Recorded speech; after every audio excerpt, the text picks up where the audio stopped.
The train snorted into Dos Pinos station, spat steam over the hot rails, and Elias Calder saw the girl sitting on a crate, bare feet dangling, a paper tag pinned to her dress with a safety pin that gleamed like a wolf's tooth.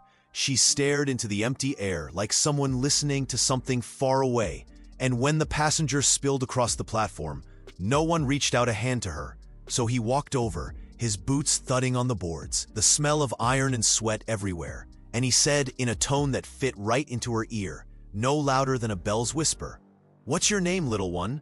"Nora," she answered in a thin thread of a voice that held against the train whistle. "Nora May. Is someone waiting for you?" She shook her head and dipped her chin to hide the red ribbon she used as a necklace. The station agent, Whitcomb, a man with a trimmed mustache and eyes that apologized in advance, came over with a fat notebook and the railroad seal hanging on his chest. "You can't take her," he said without looking up. Elias measured the man and then measured the girl. The leather of his belt pulled tight when he filled his lungs and decided quickly, with the same instinct a horse uses to find water. "I'm not going to take her." He paused. "She's already with me." "Paperwork? There's no time for paperwork, Whitcomb," he returned, resting his hand on Nora's shoulder so she could feel the steadiness. "Territorial law is clear. Whoever assumes immediate guardianship appears before the justice of the peace before sundown."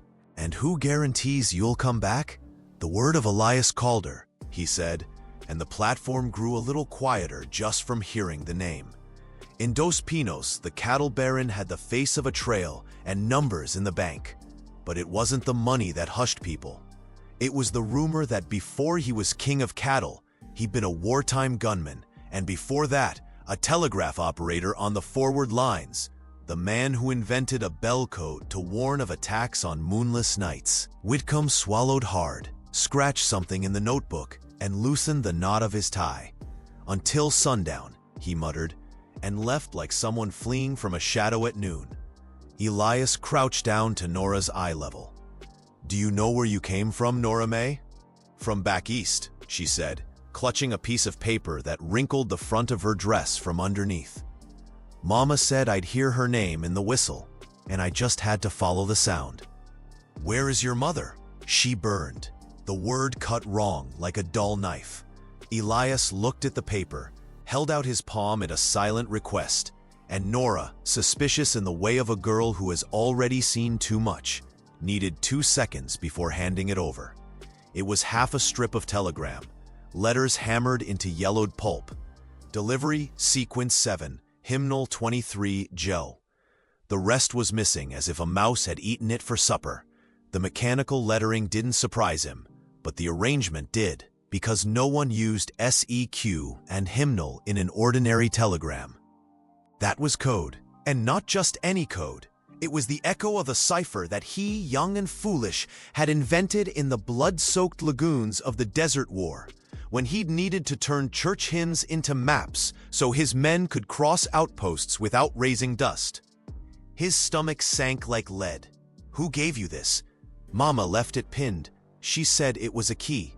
"It is," he answered, but he spoke inward, because he knew the name that strip was screaming without finishing. "Jew? Jury? June? Justice? No. Judge."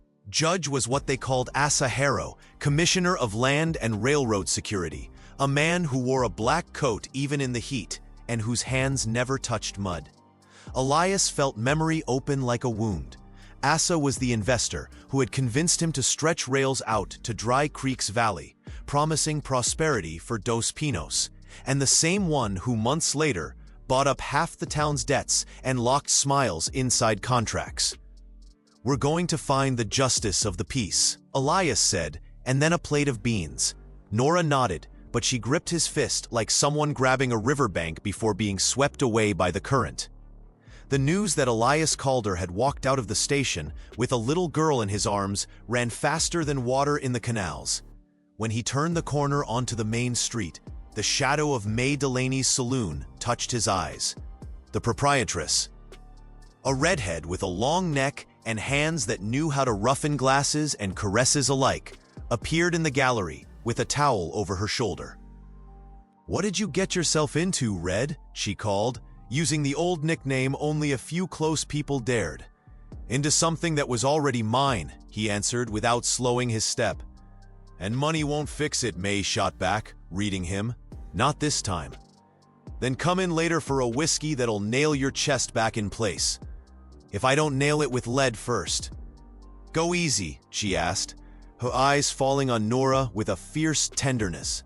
Looks like you brought the whole world in your lap. On Registry Street, Justice of the Peace Briggs was chewing a toothpick and jotting down dates, the clock on the wall complaining to the wind. Elias walked in, set his hat down, and the girl stayed one step behind, the telegram strip tucked in the fist of her sleeve. I need paper, Elias said. Temporary guardian. Name? Nora May. My daughter, he stated, steady. Briggs lifted one eye, saw money and risk hanging off the same man. I don't need to see coin. I need to see an advance payment of courage. This whole town smells like Asa Harre to me ever since he planted those rails. He doesn't rule here, Elias answered. He rules the debts under a lot of boots, Briggs replied. But. He looked at Nora, and the toothpick at the corner of his mouth tipped downward. Territorial law protects whoever gives a child a name. Sign here, Elias Calder. He signed. Firm stroke, and the mud of the world shook a little less in his chest. Outside, two men were waiting with their backs turned, like polite gentlemen about to draw. They worked for Harrow. You could tell by the holsters trimmed in copper thread and the black band on their left arms, a badge without law. The judge wants the package back, said the blonde-bearded one, his eyes weighing the girl like she was cattle. He doesn't rule my daughter, Elias shot back. She traveled under contract. Contracts don't count when they burn people to fulfill them. Nobody burned anybody, the second man smiled crookedly. Kid makes up stories to get a lap, and a coward makes up paper to get power, Elias replied. Step aside. Not without making an offer. Offer meaning bullets? Offer meaning money for your silence? Elias measured the street, the wind, the shadows. People were watching from behind curtains, and the church bell was sleeping. He didn't want blood there, but the weight of what he held in his hand, that hymnal 23, told him the men would come back with more. I've got an answer of my own that buys silence, he said quietly. And before the sentence was done, the first man fainted a step, too fast. Elias's barrel was already rising when the blonde-bearded man lifted his, and the world shrank to the black hole of two guns. Nora didn't cry. She just slipped her hand into Elias's coat and tugged. He said, "Last chance. Harrow shuts off your grazing in 7 days," the other one taunted. "You'll be left without cattle or a roof." Roofs can be invented. He fired. The shot hit the wood beside the blonde man's ear. Splinters flew, and the noise woke the bell. When the second man raised his arm, a crack from the saloon window announced that May had already set her sawed-off shotgun on the lintel and, without asking permission, chewed the air with lead. One thug went down. The other ran off with all the dignity of a wet cat. "You give me work," May said from the window, reloading with fingers that knew the proper order of things. "Get the girl out of here and vanish before Harrow sends the rest of his men." Elias crossed the street. The wind kicked up dust, and Nora pressed her face to his chest, smelling leather. The smell calmed something ancient in her and shifted something in Elias, a years-old crack he'd always plastered over with business. The whole world thinking he loved numbers. What he loved was silence. Twofold silence, hers and his, fitting together like branches in the same river. Back at the ranch, Hank Doyle, the foreman who'd lost 2 fingers in the ropes and liked to say his hand was more honest for it, was waiting, eyes combing the horizon. "What's this story about you walking out of there with a kid?" he asked, neither twisted nor shocked, like a man who can smell rain. "She's mine. And Hero, he's going to want her. And you're going to give her up? If he forces me, I give him lead." Elias wiped his boots on the threshold, ordered food to be prepared, and sent word for Father O'Rourke and Luz Ortega, the teacher, to come by that night. When the sun went down, the table saw beans, bread, and an extra plate, which Nora eyed like someone facing a wide river that brings both fear and thirst. "1. Eat slowly," Elias said. "The food's not running away. She watched, bit, chewed. Sometimes her hands froze midway, as if they heard old noises. O'Rourke arrived with sweat around his collar and the smell of candle wax in his coat. Luz, with her hair braided up and a leather satchel under her arm. "Why'd you call me, Elias?" Luz began. "I've got multiplication tests to grade." "To look at a piece of paper and tell me if I've lost my mind," he answered, and laid the telegram strip on the table. O'Rourke twisted his mouth. "Hymn 23 from the hymnal?" "Yes," Luz said, touching the paper with respect. "Rock of Ages, I know the tune." "An SEQ7? "Sequence plan," Elias said. "Movement code." "You invented this, didn't you?" O'Rourke asked, his eyes pinning him to the past. "I built a lens for war, and now someone's using it to sell children," Elias let out, the words tasting like copper. Luz faced Nora. "Do you remember fire?" Nora nodded, dry. "And men in suits?" Another nod. "And did anyone ring a bell?" "It was when somebody yelled, 'Judge,'" Nora said, and her eyes found the train whistle hanging like a shadow in the window. Elias planted his hands on the table. "Asa Harrow is using my code to advertise orphan auctions like their church picnics." O'Rourke drew in a breath, guilt weighing his gaze. "I might have played the hymn that opened the fair without knowing." "You didn't know," Elias cut him off. "Now you do." "What are you thinking of doing?" Luz asked. "Break the code and expose the judge in his own voice," he answered. "But he controls the telegraph line from Santa Fe to the Pacific." "You still speak bell, Red," O'Rourke reminded him. "I still have rope. If you ring it wrong, Asa will understand before the town does," Luz warned. "I invented the variations, teacher," he said, turning guilt into a tool. "He doesn't know them all." That night, the wind brought more than dust. It brought 3 men with black armbands who tethered their horses in the dark and threw torches into the corral. Hank Doyle heard it first, the crackle of wood and the roar of fear, and ran with the hose and a bucket. But the men didn't want a full fire. They wanted panic. "Stay with her," Elias ordered Luz, shoving Nora into the teacher's arms. "If anyone comes through that door, you shoot first and ask later." "I teach letters, not bullets," Luz answered, but her fingers accepted the gun like someone accepting the truth. Elias and Hank moved forward through the smoke. "The girl, Calder," a voice came out of the flames. "Nobody wants a fight if we can make a fair trade." "There is no trade when the other side is a child," Elias shot back, grabbing a shovel. "You put those torches out and get out of here." "We'll put them out when you return the package," the man laughed, fired into the air and spooked the herd. The shot lashed together everything Elias had known how to do since he was a boy. Cut cattle out of the herd. Open a lane. Hank, cut around by the tank. "I'll push from here," he yelled, and the smoke swallowed his face, but his voice reached the foreman's ear. One of the men aimed at the barn. Elias shot at him, and the bullet found flesh and a scream. The second fired blindly into the dark. The third mounted and rode off with the message: "The cattle baron doesn't hand anyone over." When the fire had turned to embers, Nora appeared in the doorway of the big house with her face blackened by soot, holding an old brass bugle that Luz had found in a box of junk. "Is it for a band?" she asked, eyes wide. "It's for war," Elias said, wiping his hands on a cloth. "We're going to need it tomorrow." At dawn, Dos Pinos woke to a different bell.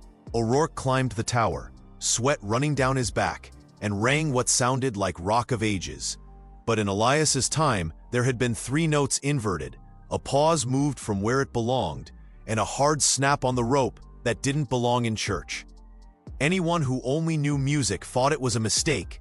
Anyone who knew trail heard a map. Whitcomb stepped out onto the station balcony with red eyes. "What are you all up to?" "Gathering people," Elias answered. "Has Harrow marked anything today?" "He always marks something," Whitcomb said, a calendar on his lips. "Hymnal 23 at 2 o'clock, East Kiosk." "Picnic," O'Rourke repeated, the word coming out bitter. "Auction," Elias corrected. At noon, May Delaney lined the bar with bottles and messages. "You going to need me?" "Always." "You want me packing lead or secrets?" "Both," he answered. "But secrets first. If I fall, you give this." And he handed her half the telegram strip to Eveline Knox. Boom. "Who?" "The new seamstress. The one who looks like she's got a needle in her eyes." May bit her lip, understanding. "Pinkerton." "You call in good storms, Red." Or just storms, he said. To the townsfolk, the East Kiosk turned into a children's fair. Bread, apples, a sad fiddler, and ladies with baskets. Beside it, an open freight car showed crates marked with hymn numbers. The man presiding over it, black hatband on his brim, wasn't Asa Harrow. Harrow didn't dirty his boots. It was his line foreman, Silas Pike, the same man Elias had once beaten at a cattle auction, something Pike had never swallowed. "Welcome, friends," Silas announced, baring his teeth. "Today, our kind families will choose children to give them a name and a roof." He raised his hands, and the crowd pretended the word choose didn't hurt. "People aren't something you choose," Elias said, walking in holding Nora's hand. Silas saw him and chewed his name with old resentment. "Calder, you going to arrest me, Pike?" "Me? I just play the music." Silas jerked his chin. In the back stood a man in a black coat, silk vest, and clean hands. Asa Harrow, the judge, with the smile of a lawyer who sold his soul with a contract. He stepped down, and people parted for him like he was a procession. "Red," Harrow called, his voice gentle. "We have accounts to settle." "That we do," Elias answered, and the whole town held its breath, because it had never seen two worlds so close. "You took something of mine. I took someone who's mine," he shot back. "And I brought something of yours." He pulled a hymn book from his pocket and showed the folded page 23. "Your shame." "Big accusations," Harrow murmured. "Without proof, dust turns into a storm. With money, it turns into a road. With blood, it turns into a graveyard," Elias replied. "And I've already dug a few." "So have I," Harrow smiled. "Only I use a golden shovel." He snapped his fingers, and two men with black armbands closed in around Elias. A third stepped toward Nora. "Take your hand off her," Elias warned, and his tone froze the shadows. "We're going to settle this civilly," Harrow said.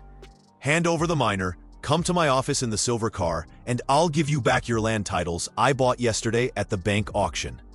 "You like trading names for paper, don't you, Judge?" "And I like keeping this town running." "You can shoot 3 of my men, Red, but not 20. "I don't need to shoot 20, Elias said. "I need to talk to one town." And he spoke through O'Rourke's hand, which was ready on the bell rope in the chapel over the kiosk. The bell sounded different. 3 notes from Rock of Ages and a long pause that asked for silence. The square, trained without knowing it, obeyed. Elias's voice filled the space. "Anyone who has adopted a child under contract in the last 6 months, listen. Every hymn number in that freight car is a lot of children escorted by railroad security, using a code I invented to kill Indians and protect cattle shipments. That code's been twisted to sell people." "Lies," Harrow said, laughing low. "Get this man back to his senses, please." He gestured, and Silas moved, but May Delaney, who had come up behind with the shotgun under her coat, set the barrel against Pike's liver. "Take one more step and you stop playing music," she whispered, cold. Elias raised another piece of evidence, a blank page from the station's registry book. "Look closely," he said, holding it up so the light could pass through. The page looked empty, but the sun brought out faint lines, letters rising like old scars. Lemon and heat revealing what Whitcomb had written out of fear. Names, dates, Asa's seal, an iron wheel biting into a child. "You signed with invisible ink," Elias accused, facing Harrow. "But you forgot the desert doesn't stay quiet when the sun decides to read." "Ask the law for proof," Harrow shot back. "I carry the law in my briefcase." "The law's learning code today," Elias said. Justice of the Peace Briggs, pushed forward by his own conscience, stepped through trembling. "This is enough to suspend any auction, Judge Harrow." "You don't have that kind of nerve," Harrow spat, still elegant. "And you don't have men." "I've got a bell and people who don't want to be accomplices," Elias replied. The crowd shifted, unsure, but firm in the way only shame being named can make people firm. Harrow felt the tide and grabbed Nora by the shoulder, too hard, his smile gone. "Then I'll keep the coin." "Let her go," Elias said, his voice desert dry, his whole body aiming at the man without moving. "I want to hear you beg," Harrow hissed, disgust dripping over his words. "Beg on your knees." Elias didn't kneel, not out of pride, but out of calculation. The edge of his vision saw O'Rourke on the rope, Luz Ortega one step behind May, Whitcomb clutching his own registry like a man holding his own heart, Hank Doyle rolling up his sleeve to show the stump of his hand, ready to hit with what was left. "Don't beg," Nora said, and the words came out clear as water. Her eyes locked on his like she'd already seen too many men on their knees. "I'm not going to beg," Elias answered. The world exploded in a heartbeat. May drove the butt of her gun into Silas's knee. Hank dropped one of the black-banded men with a wet rag and a punch from the shoulder of someone who knows how to flip a steer. O'Rourke rang a sequence that confused even his own fingers, and Elias took 2 steps forward, quick as a man, cutting a rope at the hoof. Harrow drew his gun, and in the motion, scraped Nora's neck with the metal edge, a thin line of blood. Elias saw red, and he also saw the guide that had always saved him. Listen before you shoot. The wind was coming from the east. A whistle answered at the far end of the yard, and the brass bugle in Nora's hands let out a long note, involuntary, a reflex of the throat that came out through the metal.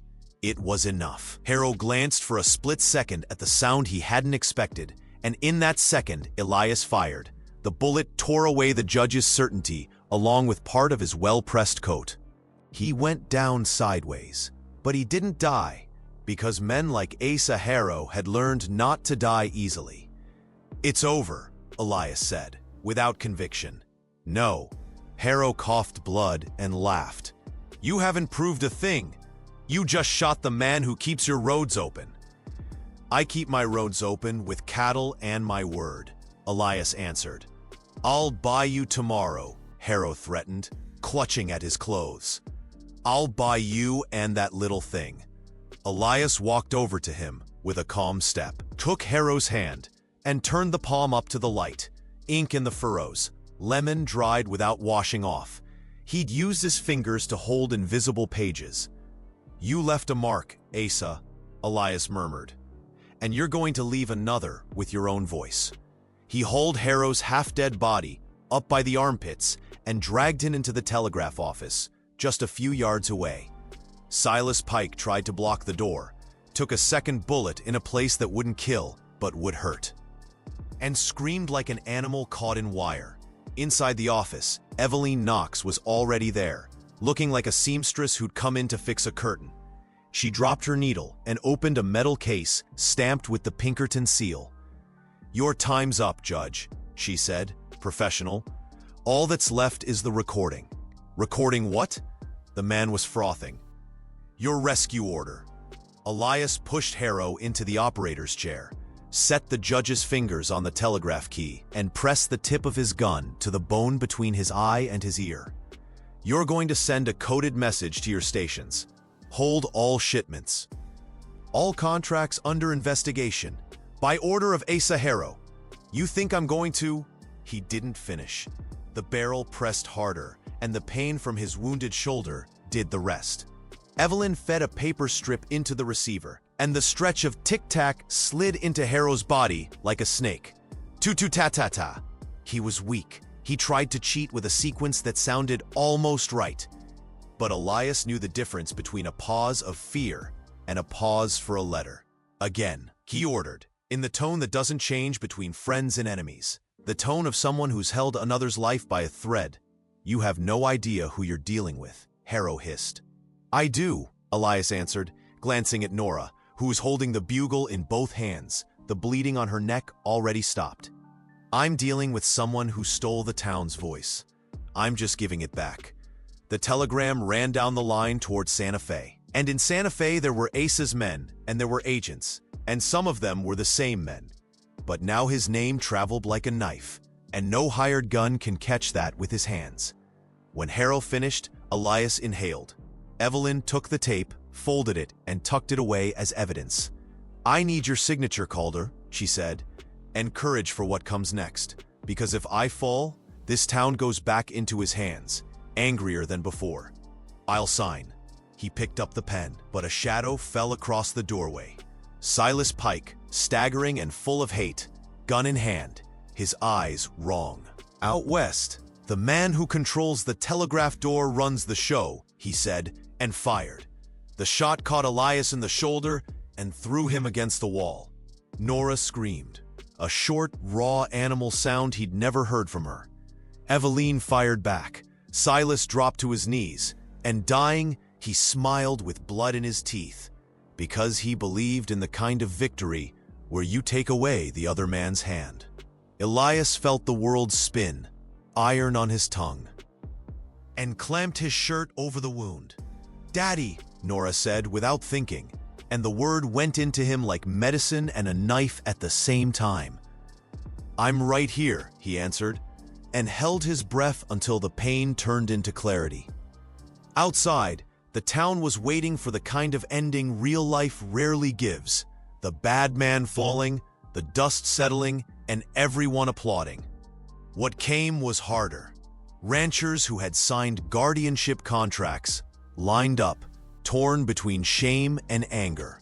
And some tried to shout that all they'd wanted were extra arms for the harvest.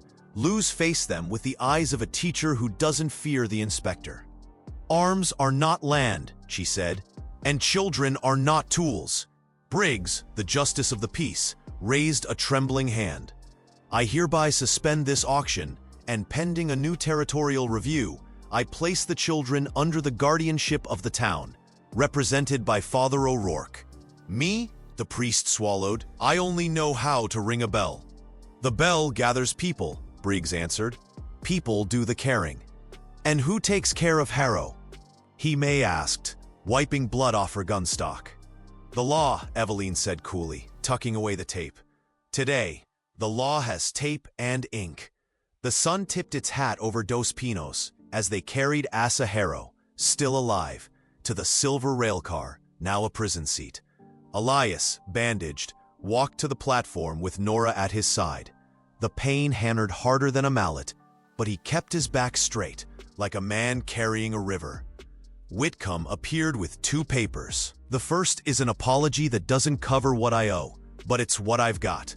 The second is the entire registry book." He put it in Elias's hand. "Give it to Eveline," Elias said, and Whitcomb nodded, lighter, like he'd just laid down years of weight. "What now?" May asked, standing beside him, dirty and battle beautiful. "Now I sell off part of the herd, pay the mortgages Harrow used to tie good men down, and tie the rest to a foundation for orphans." "You gone crazy, Red?" Hank bargained. "You going to hand over your crown?" "The crown's heavy. And the Calder name. The name's worth something when it serves less for itself and more for what's needed." He looked at Nora. "And what I need now is a roof without a contract." "Didn't you have enough roof already?" May poked. "I had rooftops. And what's the difference? Rooftops cover things. A roof covers people." Night fell, and the town still had more words than bullets in its body. Eveline opened the stagecoach that would take Harrow to Santa Fe, and he, bandaged, found breath for one last dose of poison. "You think you've won, Calder?" "I know I shut down one line," Elias said. "I'll open another. You're leaving here without a hand on a single lever." "I've got other hands." Harrow laughed, ugly and gap-toothed now, and spat on the ground. "You'll die, and that little thing will turn into coin at the next auction." Nora raised the bugle, pointed it at his face, and asked Elias, "Can I?" "What for?" "To play the ending." Elias nodded. She blew a single long note that hurt in the metal and in the air. Harrow shifted his shoulder, tried to sit up, and Eveline, with the calm of someone who understood the theater of it, shut the coach door. "The ending is paperwork, Mr. Harrow," she said crisply, "but the beginning is music." Then she knocked twice, the signal for the driver to move. 3 days later, Santa Fe sent telegrams back. Contracts suspended.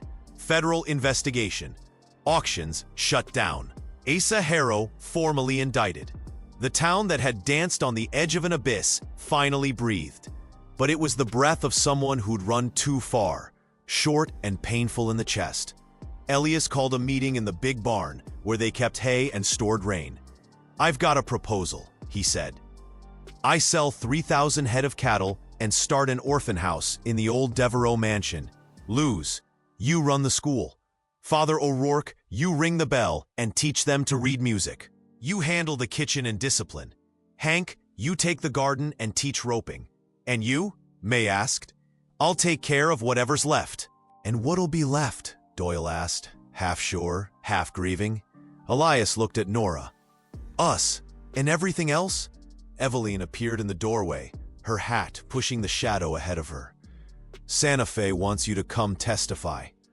I'll go, Elias said. They want you to sign away your right to operate a telegraph in this territory ever again, she said, eyes reading more than the paper. I'll sign, he answered. Today the bell speaks better than the wire. I need you in one piece. Eveline insisted. They're going to try to break you for inventing the code. I invented it to save men in a dirty war. What they did with it afterward is on the ones who stole the notes. They'll say you opened the door. I left the doorknob on the right side. Eveline smiled out of the corner of her mouth. I like your stubbornness. It's stubbornness that keeps children standing, he said, and held out his hand. She shook it, firm. The testimony came with white rooms and questions that repeated the same knife with a different blade. Why he'd invented it, why he'd used it, why he hadn't killed Harrow on the spot, why he hadn't just let the law handle it, why he'd taken in a girl who wasn't his. Elias always answered with fewer words than they wanted and more weight than they liked. Because nobody rang the bell. Because the law was in the wrong briefcase. Because killing is a shortcut and I chose a road. Because she is mine. The clerk's pen scratched louder at that last answer. In what terms? In the only terms that count out west. Eating together, sleeping under the same roof, listening to the same storm, closing the same door. The legal question, the judge from Santa Fe started, is already in my pocket, Elias said, pulling out Briggs's paper, yellowed and stained with smoke, signed that very day. Irregular.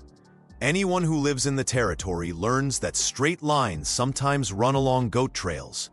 He held the judge's gaze, steady, and the clerk's pen dried out. Santa Fe let him go, not out of love for justice, but out of fear of scandal. Asa Harrow had enemies dressed in better suits than their consciences, and Eveline's telegraph tape sang in perfect pitch.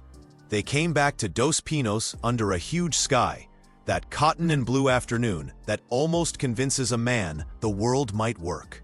The first night at the House of the Pines, the name Luz gave the mansion, brought windows filled with boys and girls without last names, looking out at the street like it was a sea calling for a boat. Nora moved between the beds with a blanket in her hands, handing them out without order, like a captain among the brave.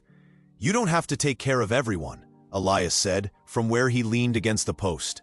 I want to, she answered, like someone who hadn't been saved for herself. Then take care of eating first. He held up a plate. She took it, looked at it, and let a small smile slip, less than a quarter of an inch, just enough for his heart to stumble. Time moved the way it does when the dust settles, but danger doesn't sleep. 2 men from the border showed up, speaking a short-knife city Spanish, asking about contracts that had vanished. Luz answered them in the same language and sent them to the judge with a paper map that led nowhere. An old man with a white beard appeared, looking for the granddaughter he'd lost on the train. O'Rourke rang a gentle bell pattern to tell the town the embrace wasn't for sale, and the girl chose, with her eyes, to leave with her grandfather. Eveline left and came back, always with news that sliced hope thin. Harrow was filing appeals, juggling names, opening wallets. But every time a door looked ready to give way, another shut in his face, because the tape and the records brought out into the sun weighed as heavy as rails. One day, coming back from the pasture smelling like grass and rain, Elias saw a paper under the door. SEQ 7, Hymnal 23, Final Judgment. The code had come back without shame. That's not from him, Hank said. That's from people who think just like him. I killed a face. Now I have to kill a habit, Elias answered, clear-eyed and sad. What are you going to do? Luz asked. Something only I know how to do, he said, and his eyes seemed to sign a pact with himself. On the marked night, the bell spoke in another tongue, not a hymn, but a sequence the old ranch hands recognized as the call for cutting cattle out of the herd.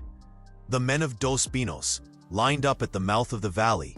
The women took the hills with covered lanterns, like modest stars. The children slept, except Nora, who stayed at Elias's side, the bugle in her lap, her hands still.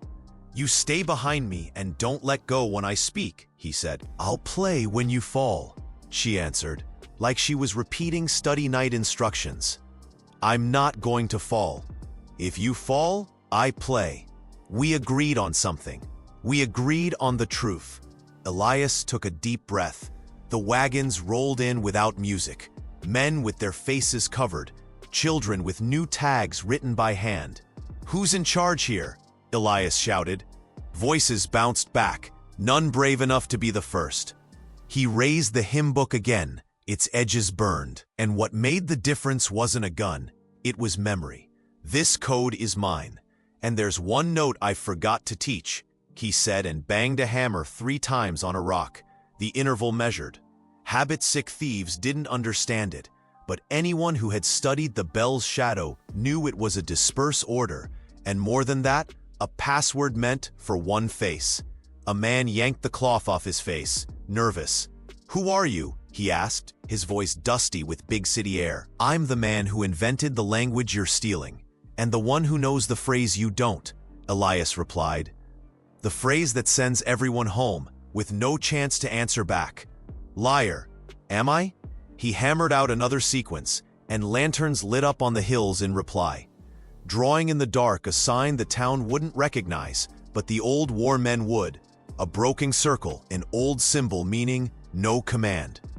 "Without my language, you're just child thieves without a map," Elias shouted. "And without a map, this valley eats you alive." "You think light scares courage?" one of the men tested him. "It scares the ones who've never been seen," May answered, stepping out of the dark with her shotgun. "And tonight, everybody's seeing everything." The group unraveled.